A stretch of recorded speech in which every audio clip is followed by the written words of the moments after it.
This is a meeting now of the Ashland, New Hampshire Trustees of the Trust Funds, scheduled for Monday, January 25th, starting a bit late at 7:16 p.m.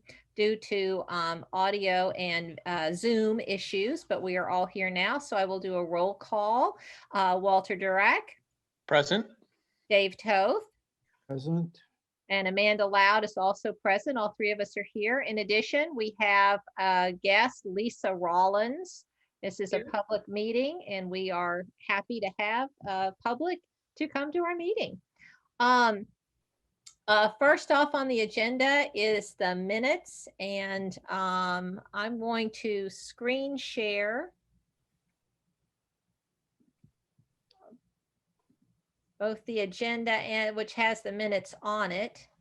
And we can kind of go over those as a way also bringing us up to date. We've scheduled to meet. We have yet, let's see, we did meet with the Ashland Firefighters Association. Boy, this was long ago, back in September. Walter and I did, and I thought it went pretty well. We explained the Blake Fund to them and what was going on. They didn't seem to have many questions. We have our investment policy that we have already filed with the town and with the state Attorney General's office. Okay, so as far as I know, that's all up to date. And this is where Walter and I went and signed checks, 2 checks on December 4th. We signed the tax map payment, $4,500, and then a building maintenance payment, $7,265. We reviewed and approved we signed the the non-judicial settlement, which was something that a quorum of the library trustees, the Board of Selectmen, and the trustees of the trust funds needed to sign. And so we did. And then we also had to sign off on our investment report as per town policy on having things filed in the file cabinet in the office. So Walter and I were there signing checks. So we also signed both of those documents because they were there. And that was the extent of our meeting. See, it lasted a long time. It was 15 minutes long, 10 to 10:15, because all we did was sign checks and a couple of other things. Are there any questions about or edits on the minutes? I have none. Okay, so if not, then I move that we approve the minutes. Do I have a second? Seconded. Okay, so we have to do roll call vote on video meetings. Dave Toth. Down here. Dave Toth, do you agree with the we have seconded and we have the motion on the floor to approve the minutes. Dave Toth. Aye. Aye. Walter Durack. Aye. And Amanda Loud also votes in the affirmative. So we have done that. Now going on to our meeting, which we're now meeting much less frequently because we finally kind of have things moving forward with some, have done quite a bit of cleanup. Walter article and Dave Toth. Now what has happened is we have both written, Walter and Dave have both written letters to put in newspapers. And in discussing this, Dave, while you were working on your Zoom to connect, all I did is I suggested, well, we've got 2 letters, maybe we could put one in the newspaper now. You know, the idea was to put one in right before the SB2 session, you know, our deliberative session, and then put a second one in before the voting in March, because people, you know, it helps to tell it to them once and then say it again. I thought that my personal opinion is I thought that they were both very good letters. Here's Walter's. What I liked about, I guess before I do screen share, I liked Walter's, but I also liked yours too, Dave. I felt that yours, this is Walter's coming up on the page on the screen now. What I liked about yours, Dave, is it was very voter oriented. And I thought that might be a good one to put in March before the voting, because I thought that they basically say the same thing. Both letters say the same thing. But it has to do with people understanding what the articles 19 and then 21 is really for the Board of Selectmen just simply to accept the funds. It's a statutory housekeeping issue that hadn't been, Ashland hadn't passed anything that allowed them to the Board of Selectmen to accept something like that. But we have been hearing, of course, around town, and we saw in a budget committee meeting, to be specific, some real misunderstandings about what the Attorney General's office's non-judicial settlement was all about. That the Board of Selectmen did not dissolve the Scribners, the Attorney General's office did. So the idea here is that we, as trustees of the trust funds, are trying to put forth why these articles are on the ballot and what they mean. And so here's one that Walter wrote. We're up here to edit and make any changes that we think need to happen. The idea is putting this in the record enterprise along with a picture of the library, so it would be an article and not a letter to the editor. It would, I think, catch a lot more people's eye that way. I don't know how the Laconia Sun works. That would probably, would they accept an article, or would they want? They do. Both papers solicit news submissions from the readership. Okay, so I'm just speaking for myself, and I'm so please, Walter and Dave, speak up on your opinion, can differ. As I say, I teach middle school. You're not going to hurt my feelings. But I thought this would be a really good article now. And then I thought yours, Dave, would be an excellent letter to the editor in March, when the voters, right before the voters go to the polls. So on March 9th, voters in Ashland will see Article 19 on the warrant. Article 19 asks voters to establish a new trust fund, the Scribner Building and Park Fund. This fund will benefit the Ashland Town Library. The text of the article asks voters to authorize the trustees of the trust funds to accept money in the former Emma H. Scribner Trust, as the trust fund and the Scribner trustees were terminated in accordance with a non-judicial settlement agreement reached with the New Hampshire Attorney General's office. What does a vote in favor of Article 19 mean for Ashland and the library? Why were the Board of Scribner trustees dissolved without any input by the legislative body, the voters of Ashland? When Emma Scribner passed away in 1936, her will left her house on Main Street to the town for a community center. After making all other bequests in her will, the cash money left in her estate was to be deposited into a trust fund for the benefit of maintaining the buildings and grounds of this community center. Ms. Scribner's will restricted the spending of money to the income generated by the trust fund, that is, the interest and dividends generated from investments. Ms. Scribner's will specified the establishment of a separate board of trustees for the management of the community center and the grounds, as well as the trust fund. Voters at the 1937 town meeting voted in the affirmative to accept the gift of the house, creation of the trust fund, and the establishment of the Scribner trustees. A total of $40,475 was deposited into the trust fund that year. Adjusting for inflation, that is the equivalent of $740,000 in 2021. A trust fund of that size would comfortably generate $22,000 in income per year. This income would be more than sufficient for maintaining the building and grounds without violating the restriction to spend only income.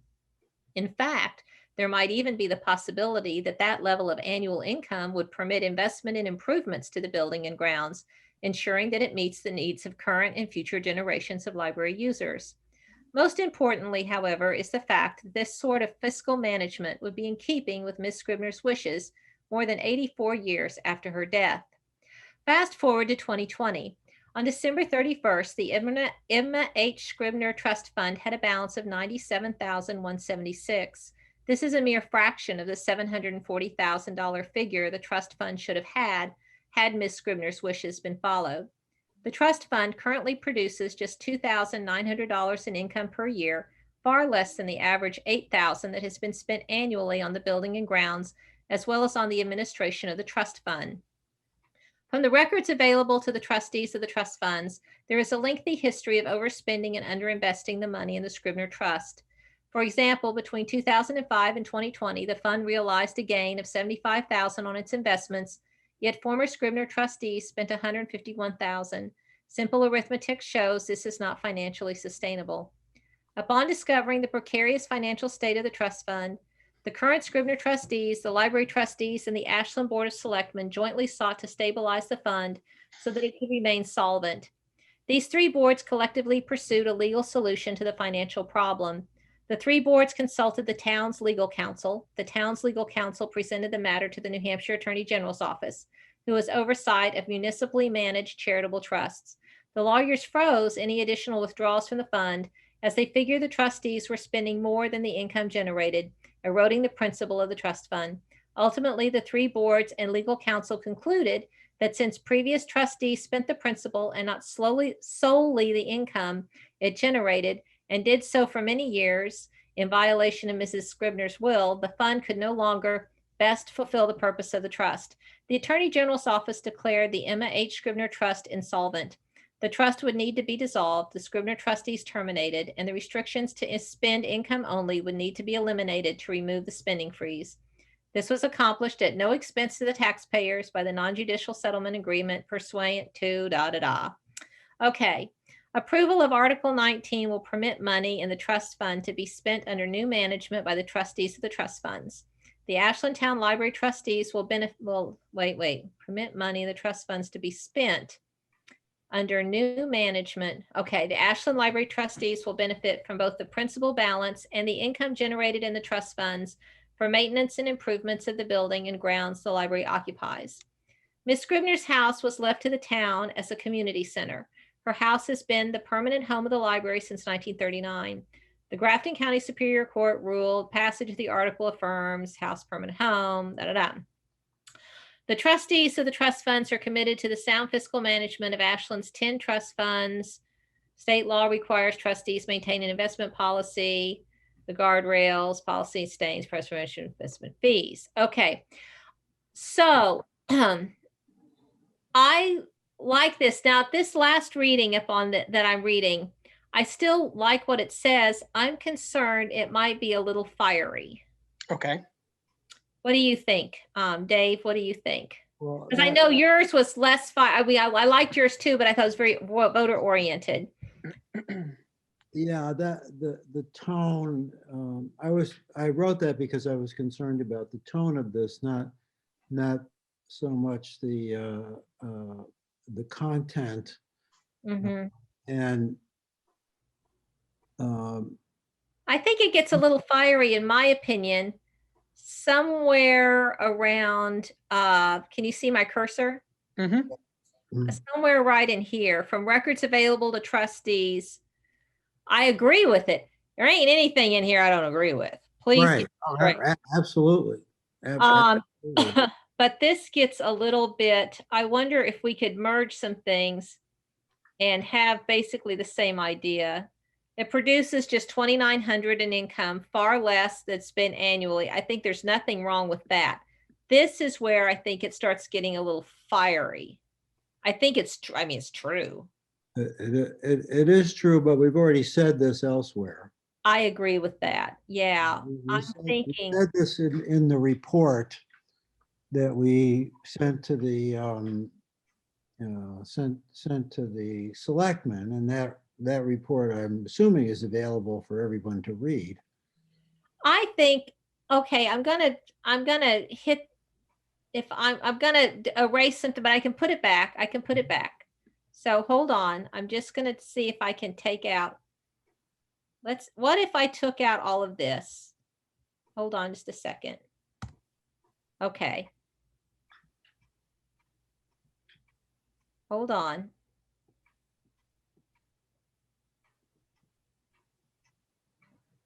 Okay. What if it said this? Fast forward to 2020. On December 31st, the Emma H. Scribner Trust had a balance. Currently produces just $2,900 in income a year, far less than the average 8. Okay. Annual living as well as administration of the trust fund. Because the trust had been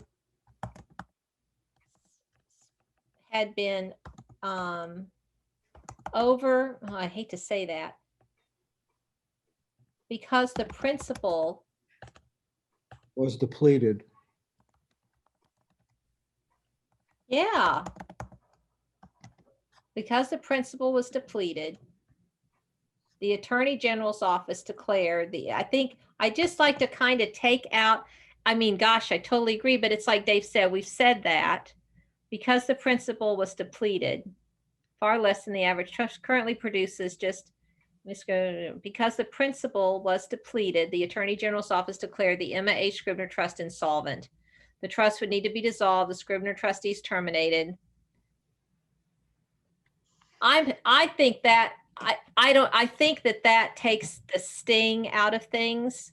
I just, boy, I agreed with it. I agreed with every word. Oh, It yeah. was true. Yeah, I did too, and but we've said that in the report. We've also said that at meetings with the select board, so I don't think there's any need to go over that Mhm. further here. The object here is to explain why the Attorney General declared the fund insolvent, and And I think from what I've been hearing, people have been asking me, and what I'm hearing is, what did the Board of Selectmen, they didn't have the authority to dissolve the Scribners. And I said, but the Board of Selectmen didn't do it. The Attorney General's office did it. Well, That's what, initially they, at the budget committee, they said, we dissolved the trust. The Scribner trustees dissolved the trust. Then it went to the Board of Select dissolve the trust, and this lets everybody know that that this was done, that the Attorney General did this, and I think it sets the record straight. yeah, I agree. And that's what we're really trying for here. I'm not sure about the conclusion either. What, the one that talks about the trustees of the trust funds with the investment Right. policy, or? I'm not sure that needs to be in there, because that's not really part of the article. That's just explaining that, the funds are going to the trustees of the trust fund, and we will take care of it according to this. But I don't think, I think if you end with the passage of the Warren article affirms that Mrs. Scribner's house is the permanent home of the Ashland Library now and for generations to come, that should be sufficient. Yeah, I think the point of the last, and was that it's from the trustees of the trust funds. And so our main thrust isn't really the library. Our main Oh. thrust are the trust funds, and that's why I think that last, I don't want to speak for you, Walter, so. Was that your thinking, Walter? Yes. Oh, okay. Yep. I have no problem with leaving it in there.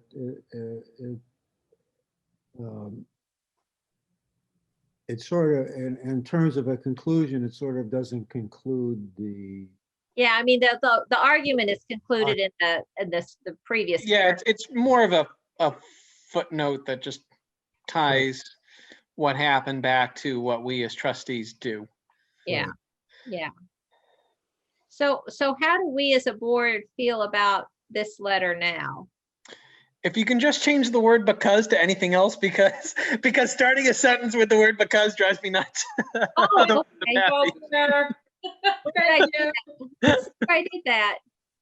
Oh, okay. Since the principal. That's right. Yeah. Since the principal had been depleted. Do we want to say had been depleted by well, maybe the previous statement speaks for itself about the I think fact that, everybody knows who depleted it. yeah, Hmm. You know, everybody knows who depleted it. And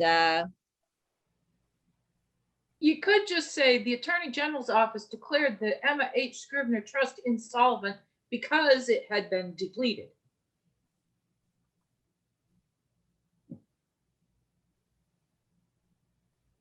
Because the principal had been depleted.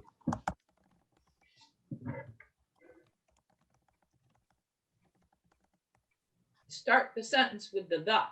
Yeah, yeah, there we go. That's what I knew there was a reason you should come to this meeting. Well, I'm just trying not to say much because I know I'm a guest. well, we appreciate that. Appreciate our guests' input. Yes. It's just a matter, it's just a matter of emphasis as to which way you choose to do that. It's not really important in this case, I don't think. Yeah.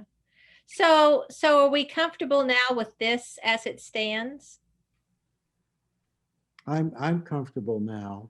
With a I- nice It- job. yeah, it is sticking more to the nuts and bolts Yeah. of the action that took place and less of a slap to history, Right. as correct as Oh, and it was, probably as well deserved as the slap should be. it was. So I think this, so I'm going to stop. So this, Walter, then I think you were gonna put in the newspapers, like, next week, like a week from today. Yeah, what I was going to do was submit it once we had come to an agreement and made our final edit. I was going to send it to both the Record Enterprise and Laconia Daily Sun and ask it to run next Thursday, because the Record Enterprise only runs on Thursday Right. and Laconia Daily Sun runs Tuesday through Saturday. So they could, I'd say Wednesday, Thursday, or Friday, preferably Thursday. Okay. I can send you this. Yes, please. And there was one other place where I said buildings and grounds. It's really just the one building, and just to be consistent, I'll make that. It might be the first time we mention it. Okay. Now there's another, let's look, since we don't meet very often. Mhm. Let me put up also Dave's, which I thought was really a nice thrust at the voter. Although I will say Walter had some edits on this one, Dave. I think it's wording and some issues, some technicalities. So I didn't have all the facts, so I just put in amounts and I was hoping you would correct those. at Yep. least. so Yeah, I let's kind of figured that was the take care case. of- We're probably not going to meet until after the voting in March. So in March, Ashland voters will be asked to approve warrant Article 19, which establishes a trust fund, and Walter says capital reserve fund. No. No, I deleted the capital. It was Oh, capital that's- reserve fund and changed it to trust fund. Oh, this is Walter's. Okay. Yeah, so there should be an option with the track changes where you can see, because that's the final version, had everything been accepted. You should be able to change under the review tab in the menu. You should be able to see everything, both what I had crossed out of Dave's and then Yeah, added. I'm not seeing a review tab. So up in the top in the menu in the blue bar. Okay, just insert draw, hold it, okay, home, insert draw, design, layout, references, mailings, review. review. Okay, And then the track Track changes is on. And yeah, then on the all markups in the bar there, what are your options? You should see. all markup, simple markup, no markup, original. All right, try the simple markup because it should, I'm trying to get it to show. Nope, that's not what I wanted. All right, the all markup. I'm sorry, that's showing it differently than it does. On I my- can see it I on the can see it right-hand on my side of the screen. screen where you've made, it says Walter Durack deleted. I You can may see not it be on able the to see it. right-hand side. Yeah, Yeah, but it's over there. yeah. So Yeah. anything that's in blue is something that I edited.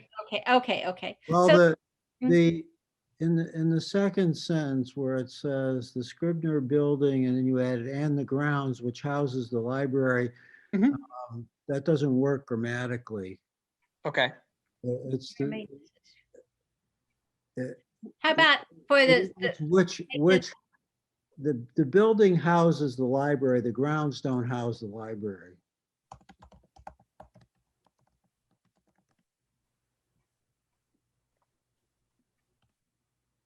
Right. Okay. okay. So the idea of this is to put it in, when do we go to the polls in March? Like somewhere around the 10th, March 9th. March 9th. Okay, so this Oh, would be what we So would want. far, it's March 9th. Okay. Ah, There yeah. was- Uh, there was discussion early on about changing the voting day because of COVID. mhm. And that came from the state. And then I think they voted that down. And so the date was going to remain at March 9th. And now there's been further discussion because of the outbreaks that we're having to Okay. extend it again. So we don't really know at this point, but we have to assume that the SB2 is going to be on its date in February, and the election is going to be on March 9th, but neither may happen on Okay. those dates. But Well, anyway, it's important to get Walter's letter in before the SB2 and this one before the and election, this one before the election, whenever that happens. whenever that happens. So, okay. So this March, Ashland voters will be asked to approve warrant 19, Article 19, which establishes a trust fund for the repair and maintenance of the grounds and the Scribner building, which houses the library. There will be no expense to taxpayers. The money for the trust will come from the Emma H. Scribner Trust, which has been terminated by a non-judicial settlement agreement with the New Hampshire Division of Charitable Trusts. The fund will be managed by the trustees of the trust funds, and the library trustees will be the beneficiaries. If voters approve Article 19, the town will be able to use the funds, approximately $100,000, to repair and maintain the building and grounds. If the article does not pass, taxpayers will be responsible for the entire cost of maintenance and repair. I would like to interject. The $100,000 is the current value of the investment plus what was in the checking account at the end of the year. I don't know that we've spent anything out of the checking account. It's got And that- 5,000 in it.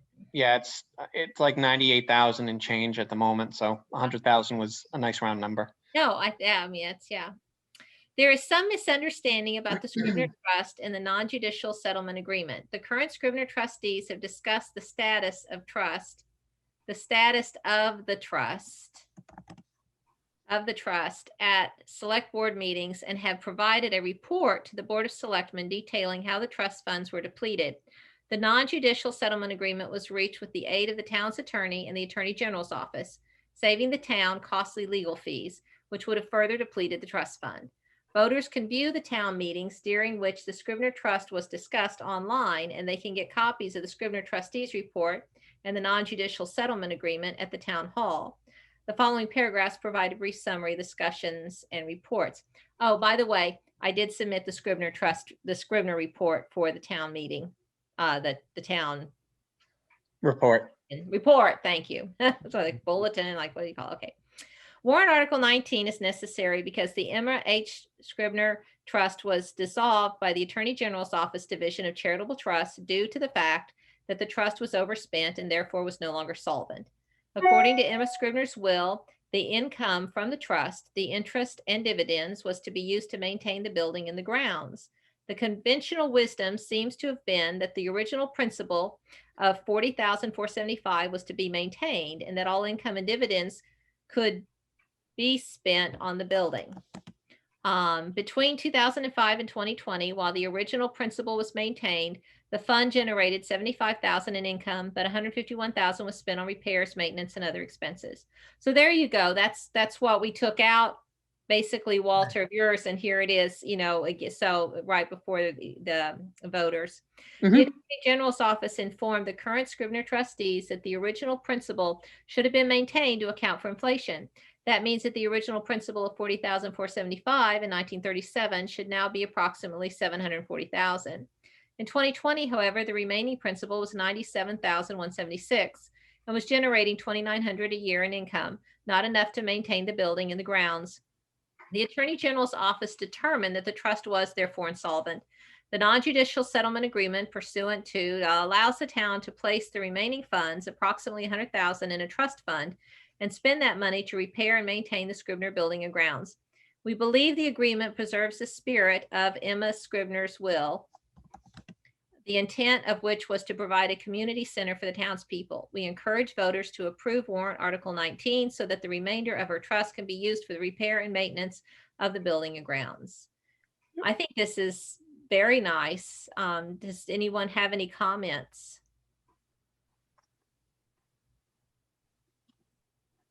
Okay, well then I would like to make a motion that both articles are submitted to the newspapers, that Walter's is submitted first in February, and that, or before the SB2 meeting, and that Dave's is submitted. I'm trying to see how do I save what I put in and what not, Walter?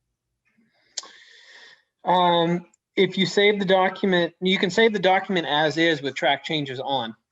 I And just then, I just hit save. So that- yep, so that saved all of your changes. Right. And then what you can do is go back to that review, and then with the track changes, Yeah, in that drop down where I had where it's showing all markup, then there should be a final. no version. markup original. Simple, all, no original. There should be something that says accept change. Yeah, you should also be able to accept all the changes in there too. See. Do you want to share I the don't- screen again for a second? Okay, hold on. Yeah, I was in the middle of my motion when I Sorry. well, I sometimes it's just a stream of consciousness life with me. How's that? It's just what's happening at the time. Hold on. There we go. Yep. All right, so there should be We'll have accept. it Accept. Yep, and then the accept. little drop down arrow next to accept. Click that, and should be a way. Accept all changes and stop tracking. Accept all changes. Yep, that's it. Accept all changes. Yep. Okay. I There you accept go. all changes. Okay, good. And then you save it again, and that's now the official final version.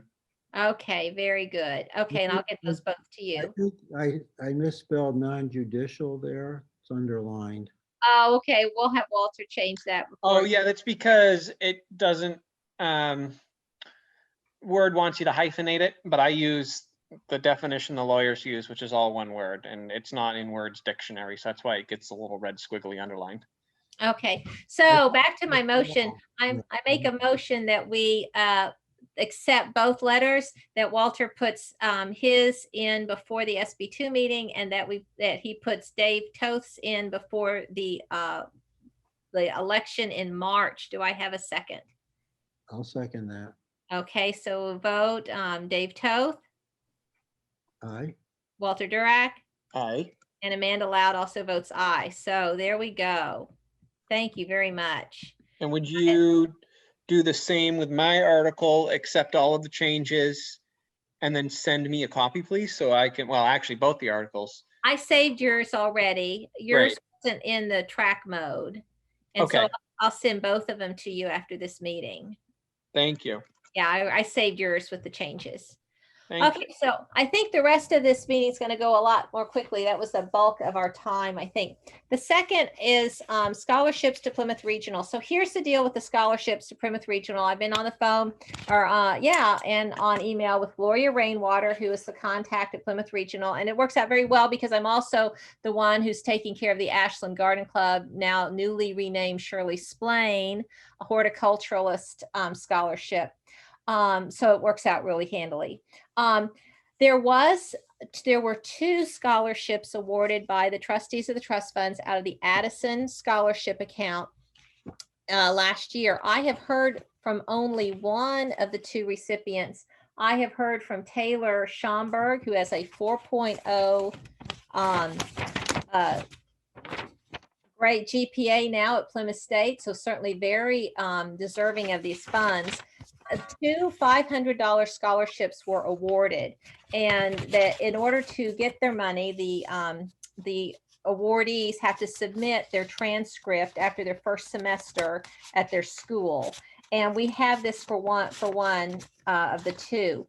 Now, the thing is it's coming out of UBS, the Addison Scholarship. There's a couple of things going on with Addison. It's coming out of UBS Financial. I've been on the phone and emails with a woman there named Emily, and she is changing over. The names are not our names. We don't have any authority right now, Walter or Dave or I, to take the money out to pay the scholarship money. However, that will change within the next week or two, I would say. Emily is having to mail me some information because none of the downloads would download and everything. And a couple of things we're going to have to sign and get back to her. So I foresee us being able to release, Taylor sending the money. I don't have it for the other person who was awarded it. But at any rate, when we should be able to send the check for $500 to Taylor within February. Okay. So the second recipient needs to give us, Anna Olmstead needs to give us information so we can give her the money as well. Now, moving forward, so we're on a path now to get these funds released. Moving forward, February 5th is the date that the scholarship information from the Ashland Trustees of the Trust Funds is due to Plymouth Regional High School. Now, there have traditionally been 2 scholarships, I should say 3, but I'll explain that in a moment. 2 scholarships that Ashland Trust Funds hold. One is the Doggett Scholarship. It currently has a balance less than $2,000. It's $1,900 something. In my opinion, it does not have enough money in it to award a scholarship. Even in Tom Peters' I think it was in his resignation letter, it certainly was orally to me, that some years there's not enough money in it to give any money away. And I would say that is certainly the case this year. It is on a hold, and I have the paperwork from Gloria Rainwater, whom I've worked with before for scholarships, like I said, with the Ashland Garden Club. And all I have to do is say, hold, this is not going to be awarded. They've been awarding $500 out of Doggett, which I think explains why it has less than $2,000 in it right now. Now, the second scholarship, and this we need to talk a little bit more about, is the Alice Janet Addison Scholarship. And Walter, I think there's about 14,000 in this right now, which means there's going to be 13,000 because we're going to have to take, if Hannah Olmstead, notifies us with her transcript, we will be taking out $1,000 because the trustees last year awarded 2 $500 scholarships from this, which has been kind of traditionally done. However, if you're taking $1,000 out of 14,000, you're taking about 7% out, and that's not 3%. And that's why Doggett is in the condition it's in. I'm concerned about the solvency of Addison as well, if it continues to be drawn at that amount. But that is Amanda Loud speaking, and I am not speaking for the board. I'm speaking my own opinion. So we have now to decide about giving the Janet Allison Scholarship. I have found no paperwork on any of these scholarships when going through the files up in the library this summer. I also asked Tom Peters in an email, which I CC'd you all in, if he had any information on what the parameters are of the scholarship, what the qualifications are for the recipients, and he never responded. So what I have from Plymouth Regional High School is 2 $500 scholarships will be awarded to a Plymouth Regional High School senior residing in Ashland. This scholarship is based on financial need, academic achievement, leadership, and community service. Now, the thing about the scholarships that go with from Plymouth Regional, we can make edits on this now. I mean, this is completely within our power. We can say instead of 2 $500 scholarships, we say 1 $500 scholarship. We can change that right now. My personal opinion is we change it right now. 500, I think, will keep the Addison Fund solvent in perpetuity. I don't think it should be spent down, in my opinion, or else there's not going to be any scholarships that Ashland can give. Then we also have things to talk, is the award made out to the student? When is payment made? Traditionally, this has been after the first semester, and this is true for a lot of scholarships. So I wouldn't change that myself. We can change the amount. We can change, will a representative from your organization present the award at awards night or not? We don't have to be at awards night. I don't believe in the past the trustees have been. And then you can also ask the school to pick the recipient as opposed to being, you know, the one that picks the recipient. My personal opinion is that you ask Plymouth Regional High School to pick the recipient, because those are the people who are going to know who is number one student, a student from Ashland, and who's deserving of the award. The teachers and the faculty, they're going to know that far better than I think any one of us is. So anyway, now we need to talk about the Addison Scholarship, and I'm going to shut up, but we need to vote on its amount, and we need to vote upon how the recipient, everything's going to work. So what should be the amount of the scholarship? Should we award 2 or 1? I would agree with you that we need to cut the amount or cut the award down to 1, just so we can maintain, maintain the award going forward. Yeah, I agree. I think it's just been, that's just been too much. I mean, it scared me when I saw that couple of months ago. I mean, it can always be changed if there's more, but Absolutely. for this year, I think 1 would be fine. For $500. Mhm. Is a check made payable to the student? I would say yes, because, and then it just makes, some people want to pay it to the institution is why, but I could say from having worked at many institutions, that's a great way to lose money. To have it Well- sent off to the institution and not get it credited to the correct account. What I have seen done, and I had happen in the past as a student, was it was a 2-party check. It was made out to me and it was made out to the college. So we both had to sign it. Oh, okay. I think, yeah. My opinion would be for $500 just to keep it kind of easy. I don't know, just to make it out to the student. I do like the idea of receiving the transcript though, before we release the funds, Yep. the student went and That's a did that. great idea. Okay. So are you okay, Dave, with keeping it made out to the student? Yeah. Okay. And then, payment made, I would say, after first semester. And I'm going to add this to, I'll put some wording up here upon completion. So the amount of the scholarship is $500. I'm just filling this out while I've got you all here. I'll be the scholarship contact. I have no problem with that because I am for the garden club. It works out really easy. Okay, telephone. Will a representative of our organization be there to present the award at awards night on Tuesday, June 1st at 5:30 p.m.? I think we'll just let that go. Okay, no, okay. And would you like our school to present the award? Yes. Okay, will you furnish your own award letter to be presented? I don't know what it would say. Anybody have any comments on that? Congratulations, you received this $500 award. I don't Yeah. know. I don't Yeah. think it's been presented in the past. I think that the check, the award is, and I know that in the past we do get very nice thank you notes from the recipients. But I'll let them, I'll say, do you want us to do it or not? If anybody wants to write an award letter. Oh, there's so much enthusiasm. I want to say no. Okay. Yeah, I'm good with a no. Okay. Yeah. Okay. I'm good with Okay. having Plymouth do whatever it is that they do over there. Okay, so I've got what I need to send into Gloria. I've got the Garden Club one, and I've got the Ashland paperwork. And Hannah Olmsted, if anybody is listening to this, tell Hannah Olmsted that if she sends in her transcript to P.O. Box 425, Ashland, New Hampshire, 03217, we will be glad to seek to get your money.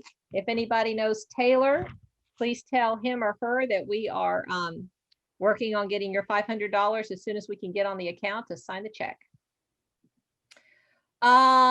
Memorial Park and Blake funds, those need to get moved from Wells Fargo. Walter, what do you think the time frame is on getting those 2 funds moved over to Vanguard? So I've got the applications going. They're gonna ask for signatures here. And I think based on the timing of when they're going to ask for the signatures and the elections, it's going to be just you and me. Okay, And we- And once it's settled and moved, we can add the new, the newly elected trustee as a third. We also will need to revisit Dave being on Scribner, and actually the name of Scribner will change if Article 19 is approved, because right now it's the Emma H. Scribner right. Trust. So I'm gonna, that's where I am, but as I've explained in the past, nothing happens immediately. Everything is by phone and email when it comes to trust accounts, which just takes Yeah. more time. Okay. Well, at any rate, I would, try to get this rolling as fast as you can, Yep. and get this in process for sure. Yep, I yep. would like to just say that with this UBS, trying to get the name changed on the UBS account, and we're also working getting the name change on Amundi Pioneer, which does seem to be sort of in process. That I was using those signed BOS minutes over the summer that I said I need signed or with wet signatures, Board of Selectmen minutes showing that, Walter and that showing that Tom Peters and Mark Ober resigned, and that I at least have the ones I have both for Dave Toth as well, but also that Walter Durack was appointed. And that actually sent that off to UBS. That's what they requested. So see, I wasn't out of my mind this summer when I needed all those copies. And I have a feeling we've also got one at, there's another place. There's three at UBS, which are Cremingsbury, Addison Scholarship, and Oh, the third one, I'm trying to remember. Doggett It's and American Funds, but it's it's right on the tip of my tongue. Well, Green Grove is also over at UBS. So I guess there's four. Doggett, Addison, Green Grove, and Cremingsbury are at UBS. So anyway, we're getting more than just the Addison Scholarship we're trying to take care of. But anyway, so let's get the Memorial Park and Blake funds in progress. Scribner has made such wonderful progress at Vanguard. It's really been very exciting and uplifting, and the happy ending there. So let's try to get those other two over and get rid of the fees and start getting stuff moving forward. Green Grove is my next up. Let me see if I can put this up on a screen share. You seeing my email here? All my email with Green Grove. Very busy and charitable trust. Here we go. I got a pretty hot email. There's some Green Grove. Kathleen DeWolf was able to give me some information on some Green Grove stuff. But anyway, here's the stuff going on here with this. I got a pretty hot response from Donovan. He was kind of fired up when I asked him, how do we get the Green Grove Cemetery Trust, which is not for our benefit to, why we're not the town trust, the cemetery trustees are not the same as the trustees of the Green Grove. And we got this Green Grove Trust in Cremingsbury, and we're not being asked for money for it. And Dave had this great idea. Dave Toth had this great idea. Let's give it to the Green Grove Cemetery, which makes perfect sense. So I asked Tom Donovan about that, and he got kind of hot back at me. And then a couple of days later, he sent me this. So I think he just didn't understand.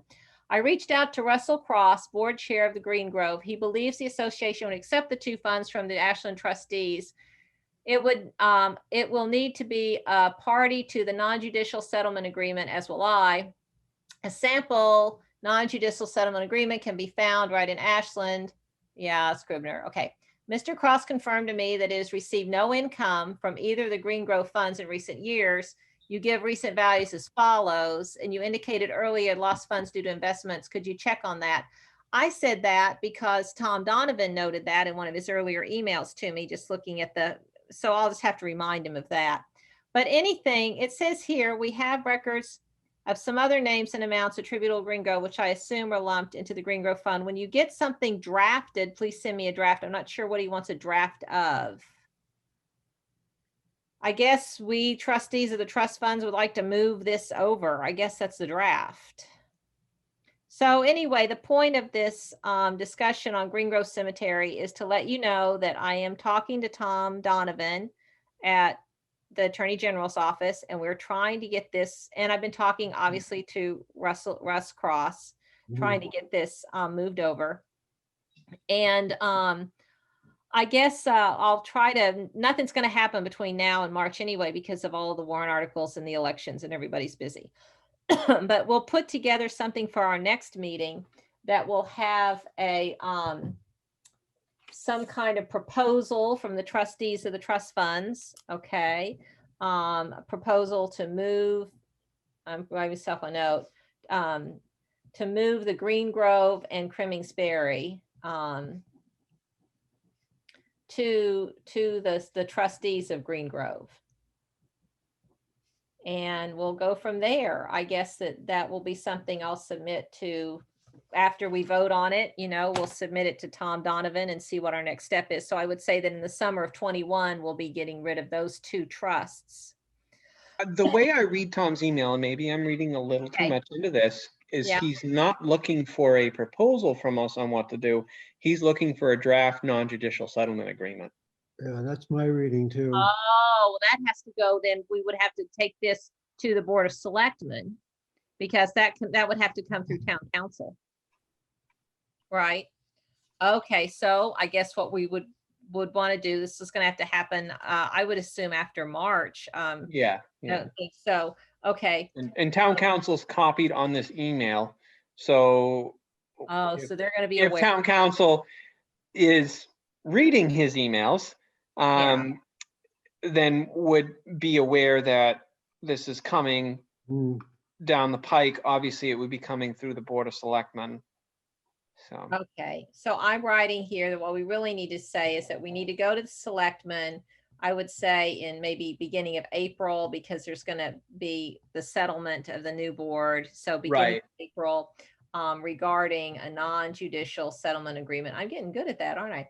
yeah, and I guess our proposal, if there was a proposal, it would be to the Board of Selectmen, and the proposal is to request town council draft a non-judicial settlement agreement.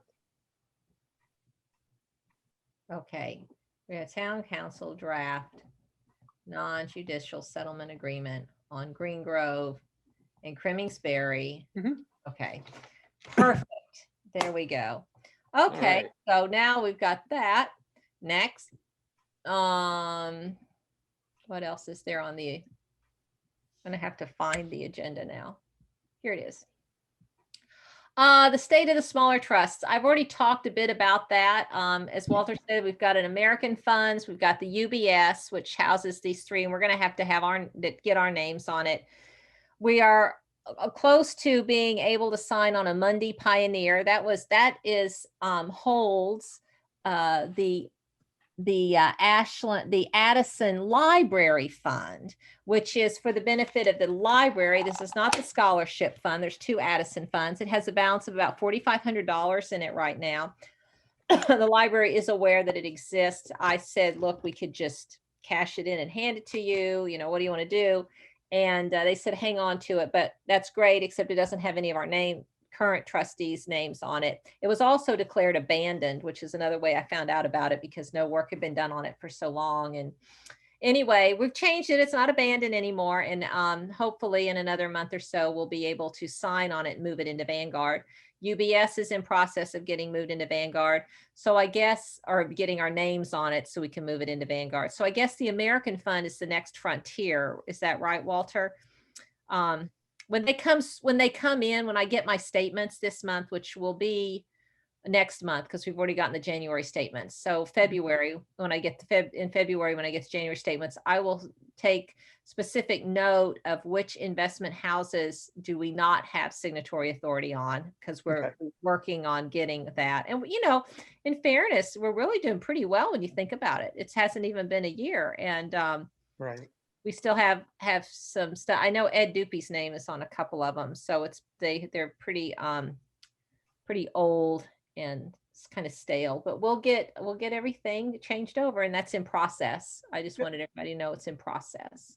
So relative to all these funds, let me see if it'll let me share I have the okay to share the screen, I but I can- have the ledger open for the MS9. And there we go. Hold on. One participant can share at a time. All participants can share. Okay. Okay. So I just wanted to show everyone what that looked like. You now can share. Okay, there we go. So I think everyone knows that our MS9 was reviewed and accepted by the Attorney General's office for year 2020. So we can only produce the 2020 report, even though there's options with these different years here. And as of today, we've been through this with the town manager. I don't know why, but if we produce a report and then I bring that up, it's still, as of right now, it's the 2020 MS9, but it still shows these dates. So I have zero control over these dates whatsoever. I see. Charlie asked about it the other day and I wrote back to him, and I think I sent him a screenshot from my phone because I was able to log in on my phone. I was somewhere out on the campus with a contractor, and I pulled it up and made the report and sent it to him. I said, I have zero control. And there are, in all of these options, utilities, all these settings, there's no way for me to change any of that. I even opened the ledger. So here's the actual ledger with all the funds. But the important Here. thing is that you've entered, though, into the MS9 is complete because you have entered all of the That funds. is absolutely correct. So the ledger total is $1,845,840.59. That is all correct. That matches all the statements dated December 31st, 2020. And so that's a goof on the software developers. They just have not updated it for the current year. So, Okay, great. Yeah. all right. And I will gladly show you how this works in early 2022 for the 2021 reporting year. It's actually very simple now that the ledger's been built. The only addition will be the Scribner trust fund, assuming that Article 19 passes. Right, right. Okay, great. Well, Great. thank you very much. You're Thank welcome. you very much. Any other business? I have a Well, question. yes, I'm listening. So the Article 19, if the Article 19 does not pass, then what? Well, then it's all kind of in limbo, because the Attorney General's office has dissolved The everything. Trustees have been dissolved, so Mhm, there are no Scribner trustees. mhm. And if the voters say no, then what? The money in the Emma H. Scribner Trust is effectively frozen and can't be spent. So what Article 19 is asking the voters to do is to move the corpus, I think is the legal term for it, of the Emma H. Scribner Trust into the Scribner Building and Park Fund, that new account. So if it doesn't happen, then there will be no Emma Scribner Building and Park Trust Fund because that wasn't authorized, and the money that's left in the Emma H. Scribner Trust cannot be spent. And that just means that when the library needs oil or a phone bill paid or part of a roof fixed, It's going back to the taxpayers. the taxpayer is going to have to do it. Right. Yeah. So it doesn't get anybody, it doesn't change, it doesn't move anything back to the way it was. That can't happen because the Attorney General's office has dissolved. The Scribners don't exist anymore. We're done. That's it. So it doesn't change anything and it can't move us back. It can only just halt everything and put the bill on the taxpayers. It's the way I view Articles 19 and 20 are procedural. They're Yeah. procedural articles, they're legal formalities. Just like every now and again, we'll see something on the warrant article that says, can we change this ordinance in town so that it's compliant with RSA, da, da, da, da, da. Yeah. That's really all this is. Yeah. Yeah. So this is, I'm just worried that, not worried, but I'm concerned that well, you know what's going on out there, so. Right. right. And that's why we're trying to get people to understand what it is. I know that I've talked to a few people that were misinformed and they were, oh, you know, quite happy to hear. And that's why we wrote the articles for the newspapers, you know. Yeah, I think it's important that people understand that. Yeah. Oh, one thing This is one- the consequences of it not right. passing. I'm glad you mentioned that, Lisa, because we should probably have a handout at the SB2 for people on Article 19 as well. So that they can have it when they're voting on it at the SB2. The voter guide has some information. I'm sorry, Amanda. Well, I'm pulling up that. Do you want to? I'll let you continue. Well, I was going to say, I think, you know, we could just, if we wanted to, hand out one of the two letters, you know, either Walter's or yours, Dave, and say basically the Right. same thing at the SB2 meeting. I think also, since we're here before the February 6th meeting, at the SB2, we need to have someone who will be the voice of the trustees of the trust funds to go up and talk. Should we need to? And Walter, I was wondering if that was something you would be comfortable doing. I think Walter would do well because he has a good understanding of the finances behind it. Dave, I think you're very eloquent at the mic as well and speak very well to the voters. I mean, I don't, as the only reason I said for my opinion, Walter, was just because he has got the, No, I'm not going to the SB2. well, because- that answers all my questions. I can't promise I won't get fiery. Well, I'll be there to kick you if needed. I'll sit on the edge by the mic and start, you know, Right. nipping your heels. I'll bring some firewood so we can stoke the fire. Yeah. So the voter guide, which I don't remember if the voter guide is mailed out anymore, if it's just available online. I feel like they put print copies out at the SB2 meeting. It's been a couple of years since I've been to the SB2. But the commentary, and whoever wrote this actually knew what they were talking about, which is quite impressive.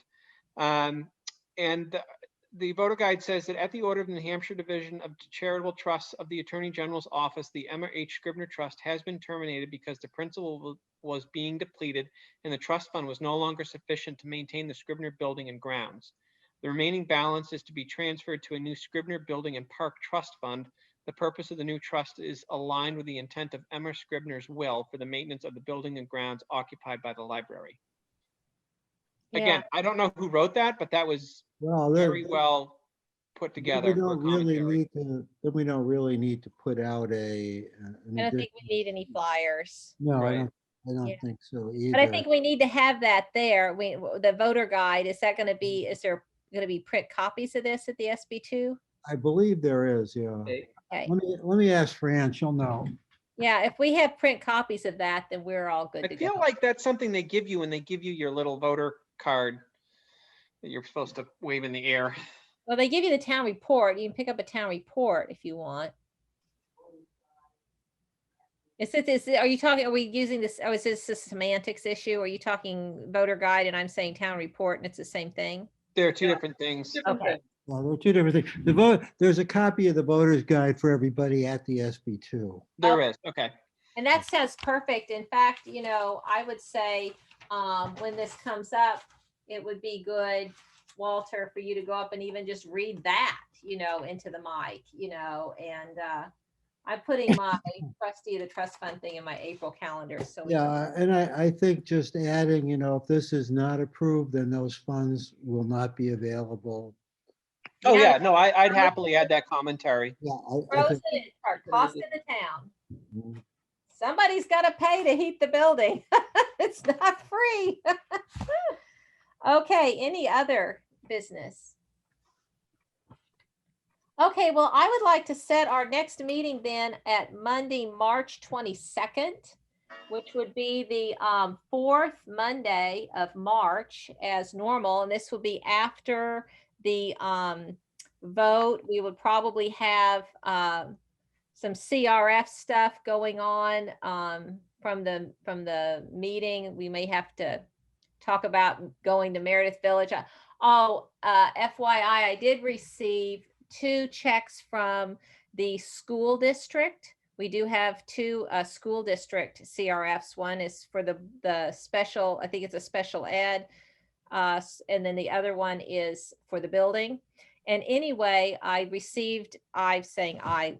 checked our mail, PO Box 425, and there were these checks from the school district in there, and I went and put them in the accounts at Meredith Village and filed the deposits accordingly. So the school district released those funds to go into the CRF, which is very common. Funds tend to be released in December. I had a whole stack of checks that got released from the town, and I went and put them in the appropriate CRF accounts. Anybody can deposit. It doesn't take a quorum to deposit the funds.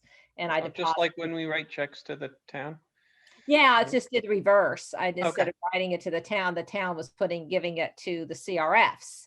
And I Right. just made sure they were made out to trustees of the trust funds, and I had to make sure they went into the right accounts, which wasn't very hard.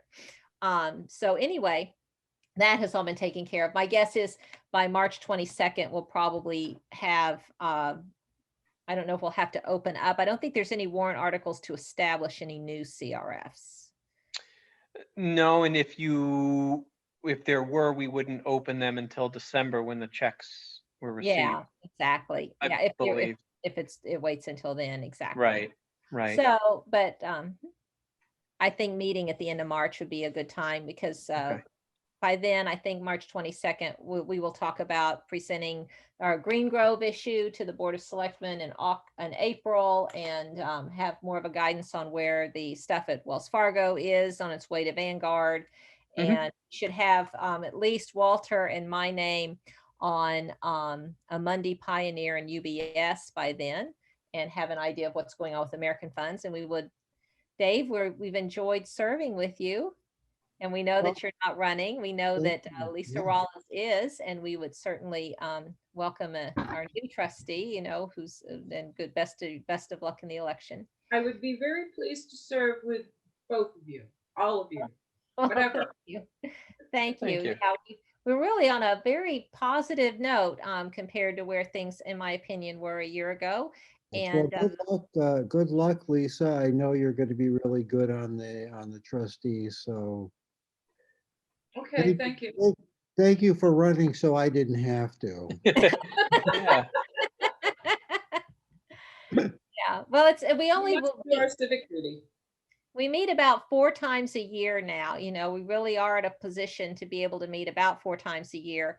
And I have told Charlie, who will no longer be our town manager at that time, that we would sign, be available to sign checks those 4 times a year. And so to have the credentials ready at that time. And I think knowing that and being able to schedule around that, it helps everybody. When can we get these checks? Well, they meet 4 times a year. So that kind of tells you when that can happen. So, okay. You and Amanda and Walter, you've done such an amazing job with the trust funds. The town is so much better off. Well, thank you. Thank you. Yeah, Everything is transparent and very straightforward, and the funds that have been moved over are earning very good income. So we're in a much better place now. Thank you very much. Thanks. well, yeah, we are. And thank you. As I said, 2020 had some very happy things happen. It was a bad year, but let me tell you, we had some good things that managed to brighten our way. So very good. Thank you, David, for serving on the Scribners and the trustees of the trust fund too. That was good. It was you're a nice calm presence. I've certainly appreciated you, Dave, for your help in editing letters and things. This wasn't the only one that we have sent out that you have had a hand in writing and helping edit and manage, and I appreciate that a great deal. You're welcome. Well, very good. Then I will Yep. see you all March 22nd, February 6th, Walter, at the, and I will be there as well. But I would like you to be the there too. Yeah, thank you. Yes. And I would like Walter to be the voice of the trustees when asked I think it just works better that way. One person Okay. to the board. Yep. Also, before our next meeting in March, we will owe the Board of Selectmen a quarterly report of investments, Okay. and that will be due for their first meeting in March. So I will prepare that. It will be the reporting period of December 1st through February 28th. Okay, and that'll be due March 1st. So I will notify then. I don't know if we even need to be at the, I'll probably be at the meeting, but we'll submit it and then we can be at the meeting, not that we Right. will be on the agenda, but we can I- be at the meeting. I know it wasn't discussed. I don't even remember if it was in the agenda packet. It may have been in the agenda packet, or it may have just been distributed, but It I was- did get. Yeah. I did get feedback from the chair of the Board of Selectmen that it was very well received. Yeah. So I'm just writing this on that Monday, March 1st at 6 o'clock. I don't know if that's when their meetings are going to be, but that the trustees of the trust fund have a report to the BOS, have our financial report to BOS. And it And- may not be that first meeting just because all the statements won't that's be true. in. Yeah, so I'll borrow the blue binder back to do that. Yeah, why don't we just plan then on that third, on the 15th? Okay, I'm trying to see, I see all these holidays, but it's Eastern Orthodox Lent, and I don't think that's going to affect the BOS. Okay. I could just give up writing reports for Lent. Oh, don't do that. Okay, writing this on. And so let's just plan on getting that to the BOS then on March 15th. Okay, The Ides of March. there we go. Bad day for Julius Caesar, but not necessarily for you. That's what I always tell my students. Bad day for Julius, but not necessarily for you. Very good. Okay, anything else? That was all I had. Then I'm going to end our meeting. I don't even have to have a motion to do that. I'm just going to say that we are done. So thank you very much, and see you February 6th. Dave, thank you very much for all that you've done to help us. Thank Take you, care. guys. It's been All great right. working with you.